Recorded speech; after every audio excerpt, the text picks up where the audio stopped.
Hi everyone, welcome to my channel knowledge group. स्वागत है आपका मेरे यूट्यूब चैनल नॉलेज ग्रुप पर। जैसा कि आप जानते हैं कि हम मुगल काल को पढ़ रहे हैं और मुगल काल में हमने जो है पहले बाबर के बारे में पढ़ा कि किस प्रकार से उसने भारत पर आक्रमण किया। इसके बाद हमने उनका बाबर का जो पुत्र था हुमायूं हुमायूं के बारे में पढ़ा। अब हुमायूं के बाद हुमायूं का जो पुत्र है अकबर अकबर महान के बारे में इस वीडियो के माध्यम से हम संपूर्ण जानकारी अकबर से संबंधित जितने भी महत्वपूर्ण पॉइंट होंगे उन सारे पॉइंटों को हम डिस्कस करेंगे। कहाँ पर जन्म हुआ, कौन उनके पिताजी थे और कौन कौन से क्षेत्रों को अकबर ने जीता है और कौन कौन से युद्ध हुए। अक्सर एग्जाम में जब आप पेपर देते हैं कॉम्पिटिटिव एग्जाम का तो इस प्रकार के प्रश्न पूछे जाते हैं। तो आप सबसे यही रिक्वेस्ट करना चाहूँगा कि अगर आप पहली बार वॉच कर रहे हैं तो चैनल को सब्सक्राइब जरूर कर लें इसी प्रकार की वीडियो को वॉच करने के लिए। और अगर आप मेरे चैनल की आपके पास मेंबरशिप है तो चैनल पर वीडियो पसंद अगर आता है आपको तो कमेंट जरूर करें एंड लाइक एंड शेयर जरूर करें। जैसे कि आप जानते हैं कि अकबर के पिताजी कौन थे? हुमायूं। अकबर के पिताजी कौन थे? हुमायूं। हुमायूं 1530 ईस्वी में हुमायूं 1530 में राजा बनते हैं, जो है मुगल वंश के शासक बनते हैं 1530 में और 1540 तक ही शासन कर पाते हैं। इसके बाद शेरशाह मुगल वंश पर आक्रमण करता है और शेरशाह ने जो है मुगल वंश के शासक हुमायूं को पराजित करके एक नए वंश की स्थापना की जिसे सुर वंश के नाम से जानते हैं। शेरशाह कौन से वंश से था? तो आपको याद रखना है कि वो सुर वंश से था। और शेरशाह ने जब जो है हुमायूं को पराजित किया तो शेरशाह ने शेर खां की उपाधि भी धारण की। ये आपको पॉइंट याद रखना है कि इसके बाद 1555 जो है सूर्यवंश के जो है अफगान जो सूर्यवंश के बाकी राजा थे उनको पराजित करके जो है हुमायूं फिर से जो है मुगल वंश की स्थापना करता है 1555 और 1556 तक रहता है और 1556 में इसकी मृत्यु हो जाती है। तो ये कुछ जो है इस तरह से हिस्ट्री स्टार्ट होती है और इस तरह से इस प्रकार से आगे के पॉइंट हम अकबर के बारे में डिस्कस करते हैं।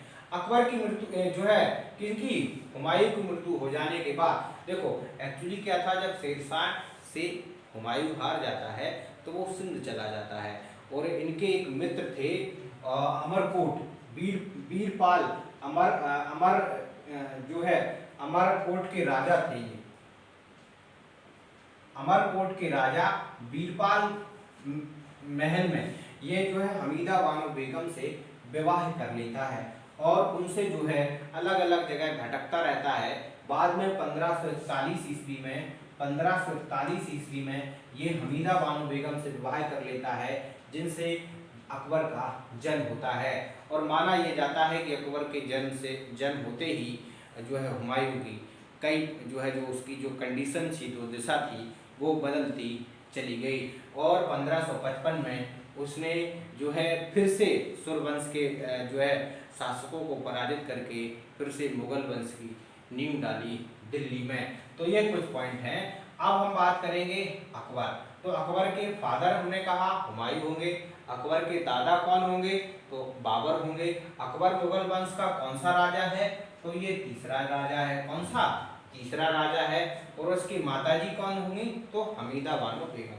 अब बात करेंगे अकबर महान। अकबर की बात करें तो 1556 से लेकर के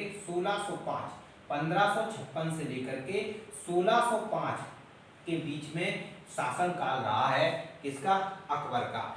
4 फरवरी यहां से देख लो 15 अक्टूबर 1542 में जन्म हुआ किसका? अकबर का। यहाँ पर 1541 में विवाह किया 1542 में उस अकबर का जो है हमीदा बानो बेगम से जन्म हुआ। तो 15 अक्टूबर 1542 में जन्म होता है अकबर महान का अमरकोट के राजा बीरपाल के महल में। अमरकोट के राजा बीरपाल के महल में इनका जन्म होता है। तो अकबर के पिताजी कौन हुए? तो अकबर के पिताजी हुए हुमायूं। अकबर की माताजी कौन हुई? तो हमीदा बानो बेगम हुई। अकबर के दादा की बात करें तो दादा आपको पता है कि बाबर हुए, ठीक है ना, बाबर, ये हम पढ़ा चुके हैं। अगर आप बाबर से रिलेटेड जो है वीडियो देखना चाहते हैं तो आप सर्च कर सकते हैं। हुमायूं से संबंधित वीडियो देखना चाहते हैं तो आप सर्च करेंगे जो है मुगल वंश बाबर भाई राजेंद्र सर, या हुमायूं जो है का इतिहास, या मुगल वंश हुमायूं का इतिहास, तो आपको भी वीडियो आपको मिल जाएगा। तो हमीदा बानो बेगम से जन्म होता है। इनके दादाजी की बात करें तो बाबर हैं, और ये मुगल वंश के तीसरे राजा हुए अकबर। 9 वर्ष की आयु में इन्हें गजनी का सूबेदार बनाया गया। किसे? अकबर को। जैसे ही 9 वर्ष की उम्र होती है अकबर की, और अकबर को सूबेदार बनाया गया, कहाँ का? तो वो गजनी का बनाया गया। इसके साथ साथ इसे संरक्षण दिया गया मुनीम खां। किसके द्वारा इसे संरक्षण दिया गया? मुनीम खां के द्वारा इसे संरक्षण दिया गया। 1556 में जो है जब हुमायूं की मृत्यु हो जाती है तो संरक्षक किसके द्वारा दिया गया था? क्योंकि इसकी उम्र मात्र 9 वर्ष की थी। जब इसके पिता की मृत्यु हुई थी तो अकबर की उम्र सिर्फ और सिर्फ 9 साल की थी, और इसलिए मुनीम खां ने इसका संरक्षक अर्थात राजा अकबर बन गया, लेकिन सारे कामकाज मुनीम खां के अंडर में थे। बाद में अकबर के संरक्षक बैरम खां बन जाते हैं, और एक ये तुर्की थे। कौन थे? तुर्की थे।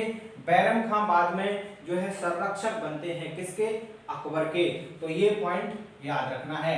अब हम बात करते हैं आगे 4 फरवरी 1556। 4 फरवरी 1556 में जो है अकबर का राज्याभिषेक होता है कालानौर में। राज्याभिषेक अकबर का कब होता है? 4 फरवरी 1556, और इनकी उम्र मात्र 9 वर्ष थी। कितनी? 9 वर्ष थी। सबसे छोटी आयु में बनने वाला राजा अकबर ही था। गाजी की उपाधि धारण की। इसने क्या किया? गाजी की उपाधि धारण करके ये जो है गद्दी पर बैठता है, मुगल गद्दी पर बैठता है, ठीक है ना। और इसने बैरम खां के जो कि तुर्की व्यक्ति थे और इसके संरक्षक थे, बैरम खां को इसने खाना की उपाधि भी दी। जो है खाना की उपाधि से नवाजा। किसे? बैरम खां को। खाना की उपाधि से बैरम खां को जो है अकबर के द्वारा नवाजा गया। धीरे धीरे अकबर बड़ा होता गया। हेमू कौन था? तो ये आदिल शाह जो थे, आदिल शाह का प्रधानमंत्री, आदिल शाह का प्रधानमंत्री का नाम था हेमू, और आदिल शाह के प्रधानमंत्री हेमू ने भारत पर आक्रमण किया। 24 हेमू के द्वारा लड़ाइयां लड़ी गई। ये 24 युद्धों में 22 युद्ध जीतने का श्रेय हेमू को जाता है। आदिल शाह का प्रधानमंत्री था हेमू, जो है भारत पे आक्रमण करता है, और भारत पे आक्रमण करने को जब ये भारत पे आक्रमण करता है तो उसे कहा जाता है पानीपत का सेकंड युद्ध। पानीपत का प्रथम युद्ध 21 अप्रैल 1526 में होता है। किसके बीच? इब्राहिम लोदी, जो कि लोदी वंश के राजा थे, और अकबर के बीच। इसे कहा जाता है पानीपत का प्रथम युद्ध। द्वितीय युद्ध की बात करें तो पानीपत का द्वितीय युद्ध 5 नवंबर 1556 में होता है। 5 नवंबर 1556 में होता है। किस किस के बीच? तो जो है अकबर के संरक्षक बैरम खां और हेमू के बीच। हेमू कौन था? आदिल शाह का प्रधानमंत्री था। इन दोनों के बीच में युद्ध होता है, जिसमें जो है आदिल शाह जो है हेमू को पराजित होना पड़ता है और बैरम खां विजय हो जाते हैं। 24 में से 22 युद्ध जीतने का श्रेय किसको जाता है? हेमू को जाता है। तो ये भी पॉइंट आपको याद रखना है। कई बार एग्जाम्स में पूछे जाते हैं कि पानीपत का द्वितीय युद्ध किस किस के बीच में हुआ है, तो बैरम खां और हेमू के बीच में हुआ है। बैरम खां कौन था? तो संरक्षक था अकबर का, और ये एक तुर्की व्यक्ति था, ठीक है ना। कब हुआ? तो आपको याद रखना है 1556 अर्थात 20 साल के बाद। पहला युद्ध हुआ 1526 में, 20 साल और ऐड कर देंगे तो 1556 में इसका जो है पानीपत का द्वितीय युद्ध होता है। किस किस के बीच? हेमू और जो है बैरम खां के बीच।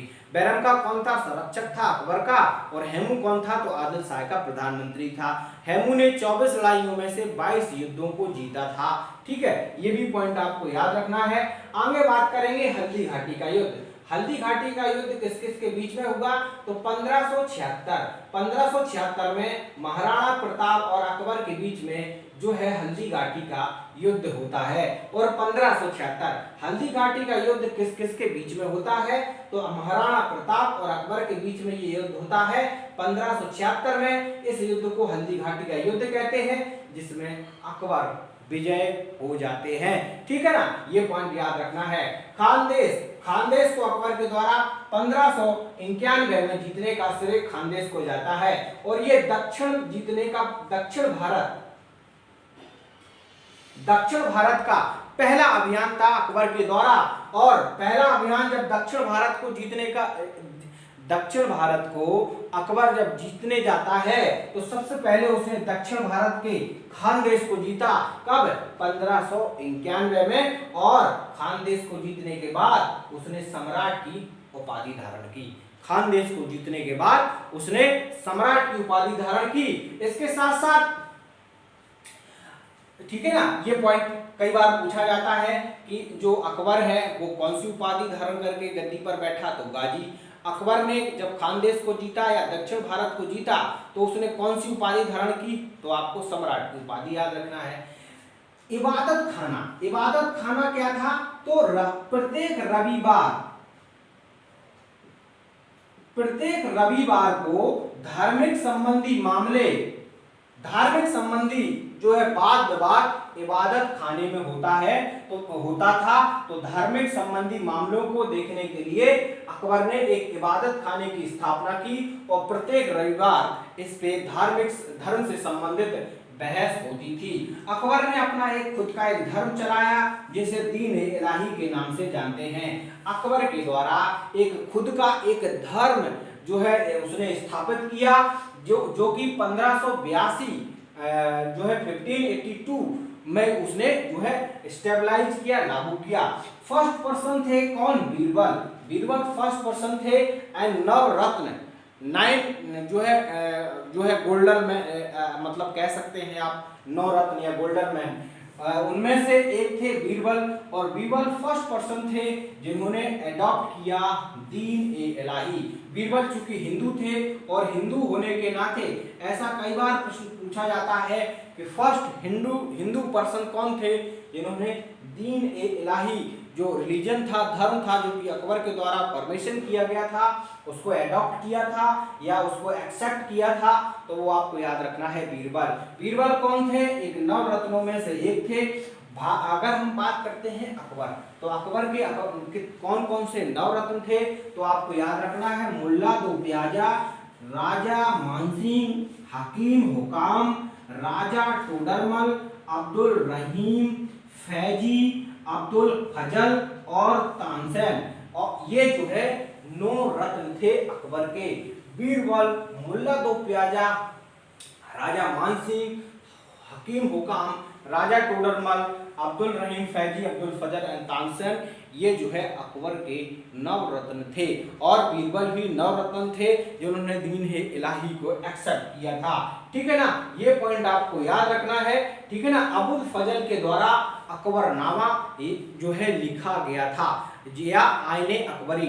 अकबरनामा किसके द्वारा राइट किया गया? तो आपको याद रखना है अबुल फजल के द्वारा जो है लिखा गया, या अकबरनामा को हम सेकंड नेम से भी जानते हैं, जिसको आईने अकबरी कहते हैं। तो ये भी पॉइंट आपको याद रखना है, कई बार पूछा जाता है। भूमि इम्प्रूवमेंट, लैंड इम्प्रूवमेंट किसके द्वारा किया गया? तो आपको याद रखना है टोडरमल के द्वारा जो है अकबर के टाइम पे भूमि सुधार एक्ट लाया गया, और उसमें काफी सुधार जो है टोडरमल के द्वारा किया गया, ठीक है ना। 1571 आगरा से जो है इसने अपनी कैपिटल को ट्रांसफर किया फतेहपुर सीकरी। अपनी कैपिटल को, अपनी राजधानी को आगरा से फतेहपुर सीकरी कौन ले जाता है, तो वो आपको याद रखना है, जो है अकबर ले जाता है। फतेहपुर सीकरी की स्थापना अकबर के द्वारा की जाती है और अकबर जो है फतेहपुर सीकरी की स्थापना इसलिए करता है, गुजरात अभियान के दौरान उसने गुजरात को विजित किया था। जब उसने गुजरात अभियान किया और गुजरात को विजित किया और इसीलिए उसने फतेह का मतलब जीत की खुशी में उसने फतेहपुर एक नगर, एक तरह से एक शहर की स्थापना की और उसने अपनी कैपिटल ही बनाया। 1571 में आगरा से फतेहपुर सीकरी उसने अपनी कैपिटल को ट्रांसफर किया, ठीक है ना। ये भी पॉइंट आपको याद रखना है। आगे बात करेंगे 1562, फिर बात करेंगे 1562, फिर डेट याद रखना है 1563, 1564 और जो है तो 1562 में आपको याद रखना है कि अकबर के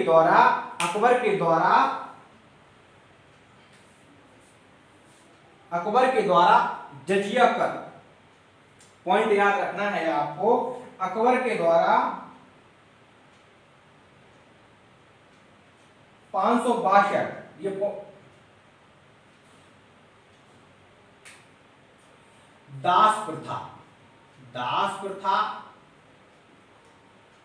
प्रथा 562 में अकबर के द्वारा दास प्रथा को खत्म किया गया।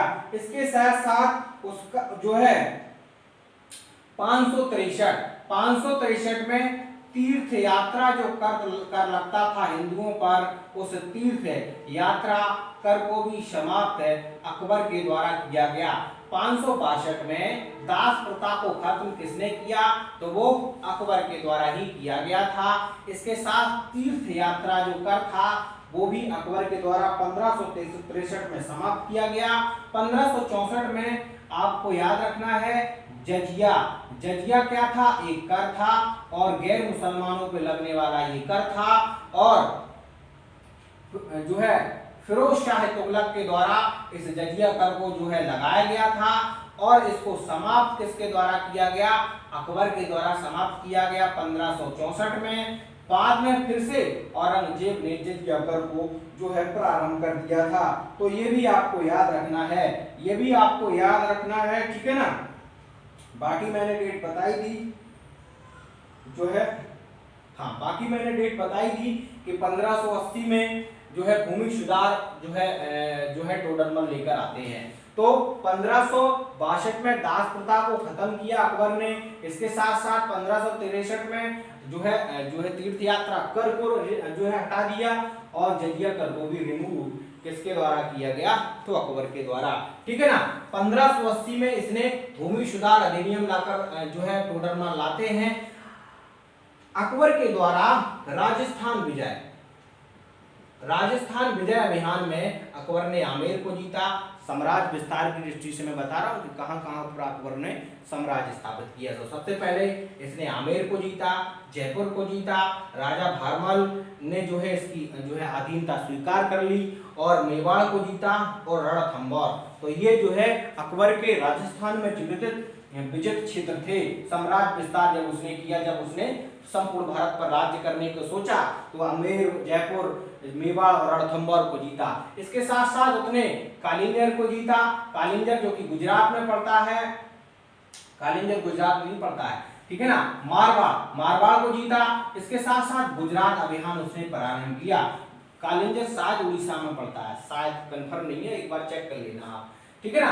गुजरात का अभियान उसने प्रारंभ किया। वो गुजरात अभियान उसने 1572 में प्रारंभ किया और फिर से 1573। तो ये दो डेट याद रखना है कि अकबर के द्वारा गुजरात अभियान कौन सी तारीख, तो 72 और 73। इसके साथ साथ उसने बिहार और बंगाल में भी अपना जो है अभियान चलाया। बिहार के साथ साथ काबुल, कश्मीर, सिंध, उड़ीसा, बलूचिस्तान और कंधार, इन सारे क्षेत्रों को विजित कर लेता है अकबर। और दक्षिण भारत में दौलताबाद, खानदेश, अहमदनगर और असीरगढ़, और इन सारे किलों को, सारे क्षेत्रों को अपने जो है अपने अधिकार में कर लेता है अकबर। और पूरे भारत में सिर्फ और सिर्फ मुगल वंश ही देखने को मिलता है। पूरे भारत में शासन कौन कर रहा है? अब जो है मुगल वंश के शासक अकबर ही कर रहे हैं। 21 अक्टूबर 1605, 21 अक्टूबर 1605, 21 अक्टूबर 1605 में अकबर की डेथ हो जाती है। और डेथ होने के बाद अकबर का पुत्र कौन? अकबर का पुत्र जहांगीर शासक बन जाता है। तो नेक्स्ट क्लास में हम मुगल वंश में जहांगीर के बारे में पढ़ेंगे, उसके बाद शाहजहां, औरंगजेब, और फिर आ जाता है उत्तर मुगल काल। तो इस क्लास में इतना ही। आपको वीडियो कैसा लगा? आपको वीडियो अच्छा लगा?